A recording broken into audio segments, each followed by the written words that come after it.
मानो तो मौज है वरना समस्या हर रोज है।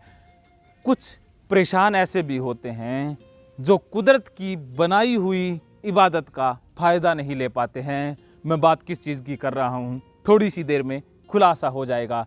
हेलो नमस्कार, मैं साइको गुरु राजेंद्र जोधपुरिया आज की इस अद्भुत वीडियो में आपका स्वागत करता हूँ। कुदरत की इबादत है नींद। हमें सबसे प्यार ज़्यादा होता है नींद से, क्योंकि नींद में हम भूल जाते हैं दिन प्रतिदिन की समस्याओं को, और बॉडी की रिस्ट्रक्चरिंग भी हो जाती है, मेमोरी भी रिफ्रेश हो जाती है। तो रिफ्रेश करने का नाम और जीवन की शक्ति है, जीवन की ऊर्जा है नींद। लेकिन कुछ बदनसीब ऐसे होते हैं जिनको ये कुदरत की नियामत भी मिलती नहीं है, या कुदरत ने तो उनको नियामत दी थी लेकिन इस नियामत का वो संभाल ठीक तरीके से रख नहीं पाए, तो अब नींद उनको आती नहीं है। उसके लिए जद्दोजहद करते हैं, तरह तरह के प्रयास करते हैं, और इन प्रयासों के द्वारा और नींद डिस्टर्ब हो जाती है, क्योंकि नींद के लिए प्रयास करने की ज़रूरत नहीं है। और ऐसे जिनको नींद नहीं आती है वो माइंडली बहुत ज़्यादा एक्टिव होते हैं, किसी काम में हो सकते हैं, किसी विचार में हो सकते हैं, किसी वर्क में हो सकते हैं, लेकिन फिजिकली वो डीएक्टिवेट होते हैं। इसी वजह से नींद और अधिक डिस्टर्ब हो जाती है। तो नींद के समाधान के लिए वो तरीका क्या ढूंढते हैं कि कुछ दवाई लेते हैं या नशा ले लेते हैं। इससे नींद तो थोड़ी देर के लिए आ जाती है, लेकिन फिर उस दवाई या उस नशे से बचने का उपाय उन्हें खोजना पड़ता है। कहते ना, इलाज ही रोग बन जाता है नींद के सिलसिले में। लेकिन बिना दवाई से नींद आ सकती है, बिना नशे के भी नींद आ सकती है। सिर्फ 5 दिनों में इसका हल हो जाता है। सिर्फ 5 दिन की वर्कशॉप और नींद, मज़े की नींद। वो कहते हैं ना, घोड़े बेच के क्या सब कुछ बेच के सोने लग जाते हैं।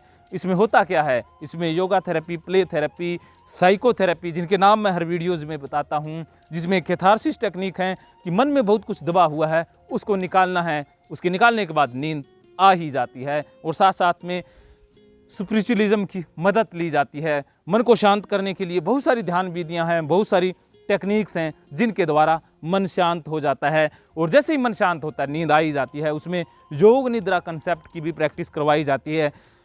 रिलैक्सेशन टेक्निक है, मस्कुलर रिलैक्सेशन टेक्निक्स हैं कि हम अपने शरीर को रिलैक्स करना भी सीख जाते हैं। और फिर मानसिक रूप से कैसे रिलैक्स रहना है, इसके लिए माइंडफुलनेस की प्रैक्टिस करवाई जाती है कि इस वर्तमान में रहना है, क्योंकि नींद ना आने का कारण है कि पास्ट और फ्यूचर में उलझे हुए हैं, उसी से निकल जाते हैं, वर्तमान में आ जाते हैं, नींद नसीब हो जाती है।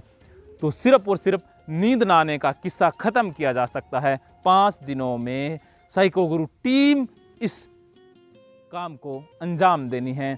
आप मार्च महीने में अपना रजिस्ट्रेशन करा सकते हैं। सन की 25 से 29 मार्च वर्कशॉप की डेट रहेगी।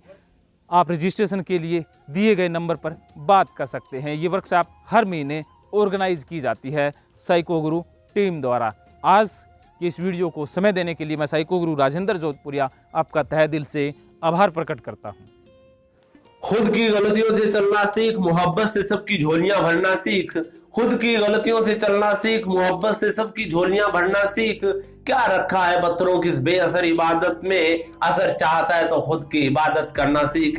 कैसे करें खुद की इबादत, कैसे हम लोग खुश रहे, कैसे जीवन में खुशहाली आए। आ नहीं रही खुशियां, जीवन बिल्कुल नरक बन चुका है, मानसिक समस्याओं ने घेर लिया है। हम लोग मानसिक रोगी बन चुके हैं। ओसीडी, फोबिया, डिप्रेशन, चिंता, तनाव, अनिद्रा, विचारों से परेशानी, किसी के बारे में नकारात्मक बुरे विचार आना, जैसे सेक्सुअल थॉट्स, मरने मारने के विचार और भगवान के प्रति बुरे विचार, मन उदास रहना, आत्महत्या के विचार, बार बार हाथ धोना, चेकिंग करते रहना, बीमारी से डरते रहना आदि रोगों ने जीवन को दुभर बना दिया है। अगर आप चाहते हैं कि मानसिक रोगों का इलाज बिना दवाई के 5 से 7 दिन में बहुत ही आनंद के साथ ये रोग चला जाए, तो आप आ सकते हैं साइको गुरु टीम के पास। और यह इलाज साइकोथेरेपी के साथ yoga, meditation, play therapy, dance therapy, laughter therapy, mind power और वह अन्य और भी थेरेपी द्वारा होता है। इसके साथ पर्सनल काउंसलिंग राजेंद्र जोधपुरिया के साथ पूरी साइको गुरु टीम द्वारा दी जाती है। इम्तिहान समझकर सारे गम सहा करो, इम्तिहान समझकर सारे गम सहा करो, शख्सियत महक उठेगी बस खुश रहा करो। खुशी के लिए आइए, साइको गुरु टीम आपका वेलकम करती है, स्वागत करती है। अपने आप को मानसिक रूप से स्वस्थ बनाइए। धन्यवाद।